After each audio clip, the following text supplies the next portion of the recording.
Hello and welcome. If you're watching for the first time, I'm Joanna Rawbone, the founder of Flourishing Introverts. And Flourishing Introverts is for all of those mid-career introverts who are tired of being overlooked and undervalued and are ready to actually live a more fulfilled life. So we're in the harvest month and we've gathered what we've produced, sorted through it or sorted it out. And the most natural thing in the world for kind-hearted souls to do now is to share. Now, that's relatively easy when it's produce, even for we introverts. But it becomes more difficult when we think about sharing our thoughts, our ideas, our concerns, our fears, and even who we really are. You see, amidst the myriad of personalities, the introvert aspiring to begin or to continue to flourish casts an intriguing silhouette, holding a vast array of brilliant ideas, yet frequently shrouded in layers of reservation and introspection. And they're navigating the paradox between the necessity to share and the intrinsic challenges that it brings forth. As intentionally flourishing introverts, this is a paradox we must navigate, as sharing is both a pathway to opportunities and a journey laden with challenges. So let's spend some time exploring and unpacking those challenges. Introverts are often painted with a broad brush approach, typified as reserved, detached, and lonely individuals. Yes, we're naturally introspective.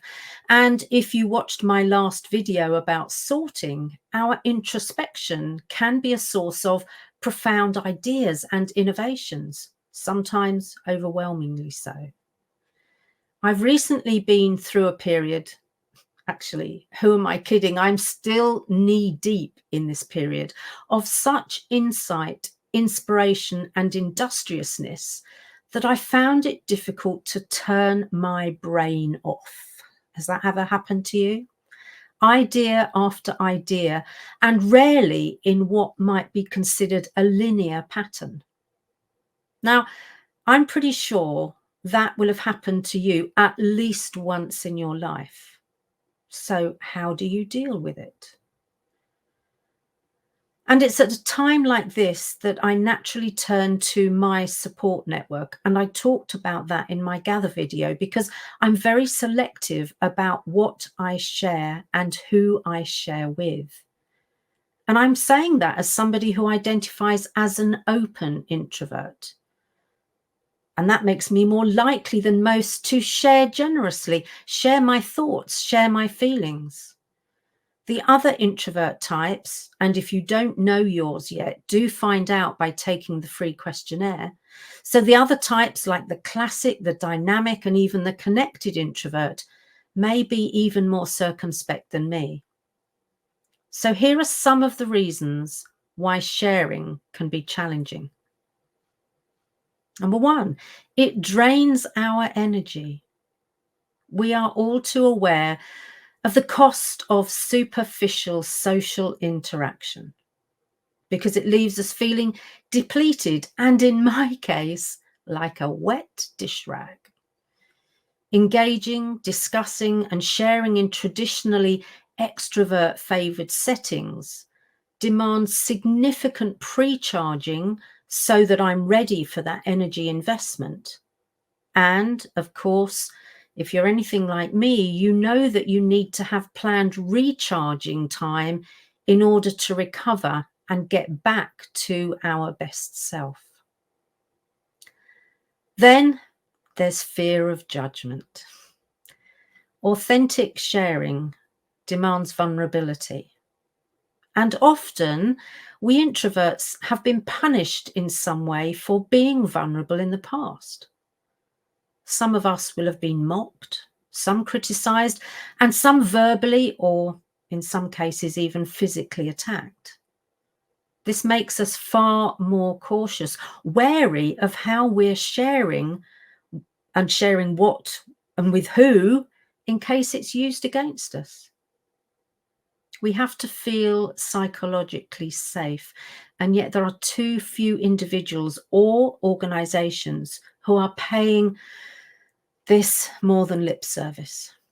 I responded to quite a provocative post by Tim Clark on LinkedIn recently, and I'm a big fan of his work. His opening statement read, "Employees who do not have a demonstrated track record of creating psychological safety should not be eligible for promotion to management."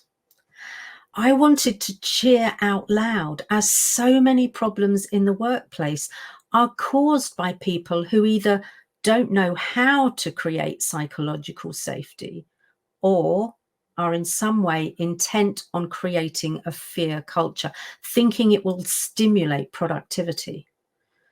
Oh, how wrong they are.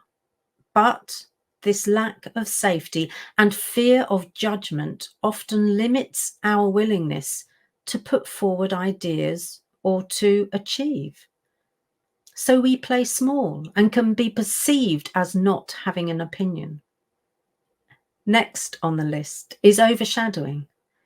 In bigger forums like team or client meetings, trainings or conferences, we know how those with more extroverted personalities, or those pretending to be more extroverted because that's what they think they need to do in order to fit in and get on, but they are more likely to take center stage. And when this happens, it can be hard for us to get our voice into the conversation amidst what is, frankly, a cacophony of noise. One of the things we invariably cover on my coaching programs is how to use placeholders effectively in the moment and how to strategically create space for our contribution. Then there's the concerns over privacy. The preservation of personal and emotional space is so important for us. Most of the introverts I work with work hard to maintain their privacy, which is why they can find generic questions about what we did over the weekend or where we're going on holiday, or tell me something about yourself that people don't know already. We can find those quite intrusive. There's a reason people don't already know that stuff, because we don't necessarily want them to know. And being forced to share something isn't necessarily going to build connection.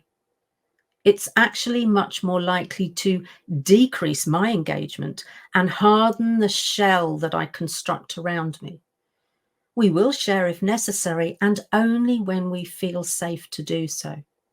Back to my earlier point then about psychological safety. Finally, on this list, there's self-censoring. Many of us have experienced years or decades of being told to be something we're not. So we develop a real belief that we are not enough. So our inner critic, mine's called Gladys, if you didn't already know, but that's a story for another time. So the inner critic can leap to the fore and whisper or shout in your ear, "You don't have anything interesting to add," or "That's a rubbish idea. Are you asking for a kicking?" Or even, "Don't say anything, you'll only make a fool of yourself." Understanding your inner critic is vital if you're serious about flourishing, and it's why I have a process that people can follow. You see, I know from bitter experience that trying to silence or banish an inner critic really doesn't work. Now, having said all that, if you're ambitious and intent on flourishing, and why wouldn't you be, there are times when you'll face an unavoidable necessity to share. You see, the act of sharing stands as an undisputed pillar in career development, in innovation, and in interpersonal relationship building. So, if we can't avoid it, what then? A few introvert-friendly strategies that will help you to create your own psychological safety, help you to build your confidence, and help you to find your true voice. Firstly, consider using structured sharing. Assess in advance how safe you feel in each situation, and then decide how much you're prepared to share. Implement systems that ensure equitable sharing opportunities for all, safeguarding introverts from being overshadowed by their extroverted counterparts. I also make use of pre-frames to introduce my contribution. Next, leverage the realm of digital platforms. I found it really useful to test my ideas out in groups where people don't really know me, as I find I mind less if their feedback is critical. And of course, I voice my ideas with my invaluable support network, because I know they know me so well and will be compassionately honest with me. Next, if I must network, and we can all do it if we prepare effectively, choose the smaller, more intimate networking events. These smaller, more focused events allow for more meaningful conversations that tend to create deeper connections. And do remember that this is networking, not net lurking. So take time to work out who you want to connect with and what you want the outcome to be. Once your work at the event is complete, go home. There are no prizes for the last to leave. Then think about seeking out supportive environments. As introverts, we're good at noticing and picking up on the energy of a place or a group. And many introverts are also empaths. And remember, empaths can literally feel and take on the energy and emotions of others. So where you have the power and influence to do so, consciously create environments that emphasize non-judgmental, supportive sharing. And share first. So you're the role model for those who regard you as a mentor. Because if you do this consistently, it will help others over their fear of sharing. Remember one of my favorite quotes by Alexander Den Heyer. And his quote is, "When a flower doesn't bloom, you fix the environment in which it grows, not the flower." You see, we all have the ability to create that kind of environment wherever we go, if we so choose. Does it take energy and sass? Yes. Is it worth it? Absolutely. Finally, create diverse ways of collaborating. Don't replicate ways that don't work for you, as they probably won't work for others either. With many of us working remotely still, there are so many technological tools and techniques that mean we can have the thinking time we need, contribute when we feel safe to do so, and all from the safety of our own environment.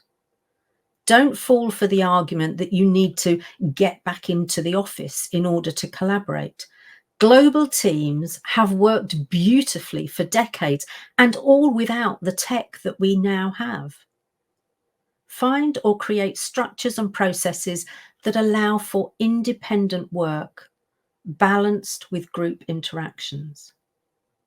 In this way, everyone can share without facing the challenges of energy depletion, self-censoring, fear of judgment, or compromising their comfort.